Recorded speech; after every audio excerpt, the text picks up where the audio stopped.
Hello everyone, this is MK. Today's movie is about Special Force Battle Supernature Science. DARPA researcher Dr. Mark Klein is flown to Moldova, where the US military is currently deployed in the ongoing Moldovan war, as his expertise is required regarding a line of hyperspectral imaging goggles of his design that have been issued to troops there. After arriving at a US military air base on the outskirts of Chisinau, he meets with General Orland and CIA officer Fran Madison. He is shown footage captured by the troops' goggles of a mysterious, translucent, humanoid apparition that kills almost instantly. Knowing it is not interference, Orland wants Klein's expert opinion before forwarding the findings and footage to his superiors. Conversely, Madison believes the sightings to be members of the insurgency wearing an advanced form of active camouflage and has orders from her superiors to retrieve a sample. To get a clearer shot of the anomalies and identify them, both Klein and Madison are sent into the field with a team of Delta Force operators, who are being sent to find Utah team, who went missing the day before.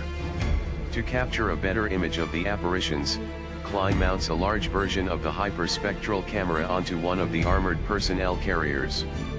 Upon arriving at the location and discovering all of Utah team has been killed, they are ambushed by the apparitions, who, being impervious to small arms fire and explosives, inflict heavy casualties before the soldiers retreat.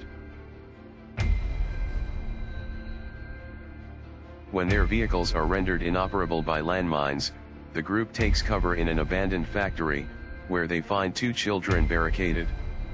The apparitions attempt to follow them but are stopped by a barrier of iron shavings. The children share that their father scattered the shavings to protect his children before he was killed. The survivors make contact with the air base and a rendezvous is set up. Klein modifies the hyperspectral camera, turning it into a large searchlight, which enables the group to see the apparitions without the need for goggles. Later, he supplies the unit with IEDs laced with iron shavings. Fortified with these new weapons, the group sets out for the rendezvous point, about a half-mile away from the factory. After exiting the factory, the group is chased by apparitions, who are slowed but not destroyed by the iron explosives. The group is met by reinforcements and a helicopter evac at a large abandoned plaza. However, they are ambushed by the apparitions and are barely able to escape as the figures proceed to destroy the tanks and kill the soldiers sent as backup. In the air, they receive word from Orland the apparitions have overrun the air base, so they are redirected to a civilian bunker controlled by the Allied Moldovan military. Klein theorizes the apparitions are likely man-made and are made of Bose-Einstein condensate, which explains their ability to move through walls, freeze people to death, and why they are halted by iron shavings and ceramic materials, hence their inability to enter tanks. Working overnight with Orland and surviving military engineers, he constructs several makeshift pulse weapons capable of breaking down the condensate. The next morning, the remaining American soldiers are armed with the weapons and sent to a power plant in the center of the city, as Klein believes it is the only facility capable of generating the power needed to create the condensate. While the soldiers mount an offensive on the roof of the plant, Klein and Madison discover a recently abandoned laboratory inside.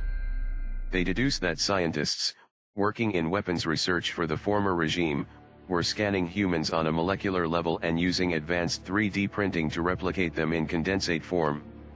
The human test subjects' brains and central nervous systems were then removed and hooked up to a central machine which keeps the condensate copies or apparitions alive.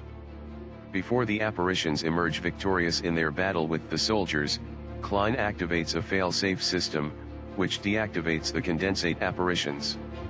Believing that whatever level of consciousness remaining is in pain, he unplugs the human remains from the machine, finally giving them peace.